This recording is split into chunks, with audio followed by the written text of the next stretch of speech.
Hi students, welcome to SR Academy.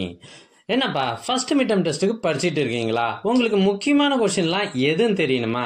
அப்படின்னா உங்களுக்கான video தான் இது. இந்த வீடியோ உங்களுக்கு கண்டிப்பாக ரொம்ப யூஸ்ஃபுல்லாக இருக்க போகுது. இந்த வீடியோ செங்கல்பட்டு மாவட்டத்தில் நடைபெற்ற ஒரிஜினல் கொஸ்டின் பேப்பர். இது ஃபர்ஸ்ட் மிட்டம் டெஸ்ட் 2024 இந்த வருடத்துக்கான கொஸ்டின் பேப்பர். எங்ககிட்ட பல்வேறு மாவட்டங்களில் ஏற்கனவே நடைபெற்ற original question papers first midterm test original question paper 40க்கும் மேலே இருக்கு. இதெல்லாம் உங்களுக்கு வேண்டுமா? அதுக்கு நீங்க செய்ய வேண்டியது முதல்ல நம்ம சேனலை சப்ஸ்கிரைப் பண்ணுங்க. அதுக்கப்புறம் கமெண்ட் ஓபன் பண்ணுங்க. ஃபர்ஸ்ட் கமெண்ட்ல உங்களுக்கு தேவையான லிங்க் இருக்கு. இதுல ஆல் சப்ஜெக்ட் கொஸ்டின் பேப்பர்ஸும் இருக்கு. ஒருவேளை உங்களுக்கு இந்த லிங்க் வாட்ஸ்அப்ல வேணும்னா ஸ்கிரீன்ல தெரியுற இந்த நம்பருக்கு வாட்ஸ்அப் மெசேஜ் பண்ணுங்க. உங்களுக்கு கொஸ்டின் பேப்பர் அனுப்பி வைக்கப்படும். தேங்க்யூ.